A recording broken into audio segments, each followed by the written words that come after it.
The story begins quite normally. Normal in this case being another drab weekday. It was a usual Thursday morning for Annette and her husband George, and it would often begin the same way. But this particular Thursday would end very differently than any ever before. Each morning Annette would wake at 7 a.m. sharp to a terrible noise. This hideous sound would almost undoubtedly disturb her husband, causing him to toss and turn, forcing her out of the bed and onto the floor.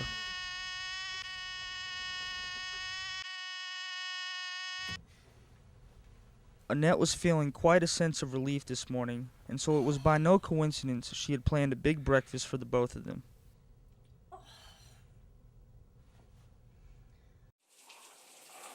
Of course, cleanliness came first to Annette, and beginning the day with a hot shower had been a tradition of hers since childhood. It was as if every morning she would be baptized again at the ceramic altar in the privy, and yesterday's sins would be washed clean, and this would certainly be the case tomorrow. While Annette showered, George would dress himself for work, and each morning as they met at this crossroads, George would say, "Morning, hon." And Annette would always reply, "Good morning, sweetheart." And they would kiss before resuming their normal Thursday morning routine. Today's clothing decision would prove an easy one. She planned to work a bit in the garden, so a pair of sweatpants and a faded t-shirt would be quite fitting, she thought. Next on the list is always the morning cup of coffee. George would take his with 2 teaspoons of sugar and a fair helping of cream. She would take hers black. Thank you, hon. Mm-hmm. Annette was a well-educated woman. She had earned the right to be called doctor, though she preferred just Annette, without the presumptuous prefix. Her knowledge of plant life was impressive. Such rigorous training, however, did not prove useful for original conversation at social outings, but she didn't mind. It was not the popularity that she craved so much. This morning she required only a few tools to accomplish her goal.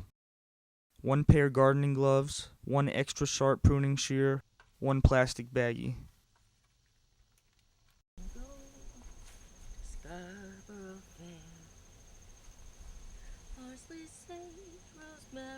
The garden consisted of a variety of flowers, herbs, and spices. She grew fresh tomatoes, mint, thyme, basil, and one very new, very special addition that she was quite anxious to try. She took great pride with the cooking herbs she would grow in her garden, and today would be no exception. She preferred an old-fashioned grinding method to release the juices more slowly, milking the flavor from the cuttings with each twist and turn. Unbelievable as it may seem, both Annette and George would now and again yearn for a bit of adventure in their routine. Interestingly enough, this would often manifest itself in meals. And so, when Annette once again entered the kitchen, George was curious to know. "What's for breakfast, hon?" And for reasons not easily explained, on this particular morning, Annette answered, "I thought omelets." Oh, my favorite. Preparation of the omelet would entail 3 eggs. Stir them rapidly until consistent. Add fresh herbs from the garden. Cook in skillet until edges are browned. That looks scrumptious, dear. Thanks. Enjoy, sweetheart.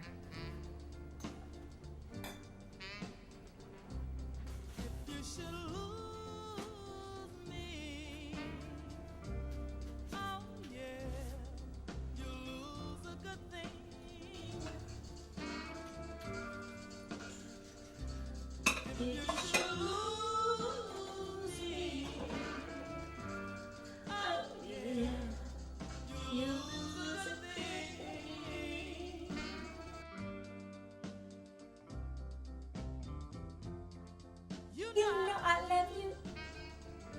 Do anything for you. Just mistreat me, and I'll be good to you. But you oh yeah.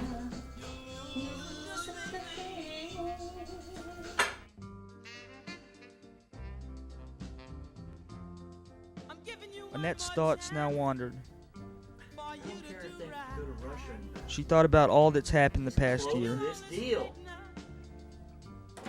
a chance encounter with a rich, good-looking corporate CEO, Please show we're in. Annette, pleasure to meet you. Why, the pleasure is all mine, sir. a whirlwind courtship, quick proposal, and they were married after only 3 months. It could not have been scripted any better. I do. On any other morning, this most inordinate event would have elicited quite a reaction from Annette, but on this particular morning, it meant only that her meticulous planning was paying off.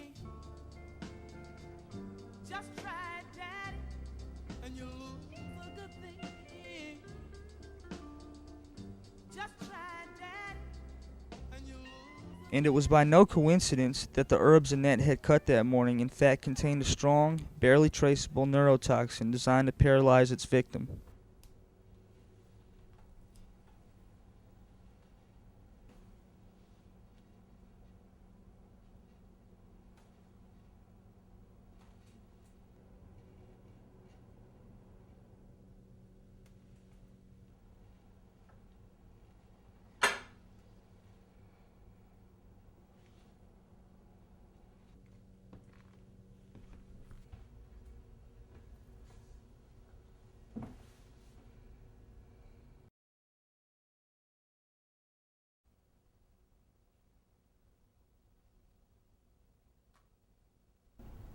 And if you're satisfied with the premarital agreement, just sign at the bottom.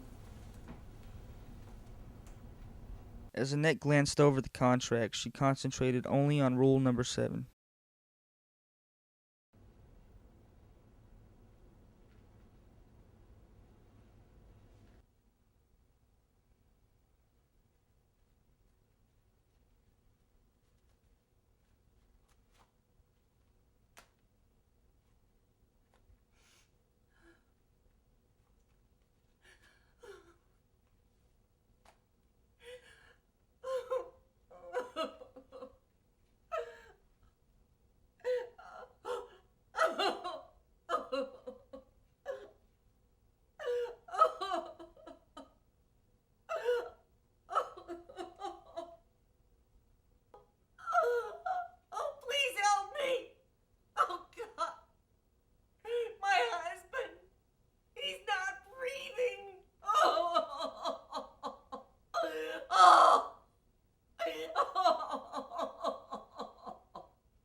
One, two, three. In the summertime, when all the trees and leaves are green, and the redbird sings of the blue, 'cause you don't want my love. Some other time, that's what you say. When I want you, then you laugh at me and make me cry, 'cause you don't want my love.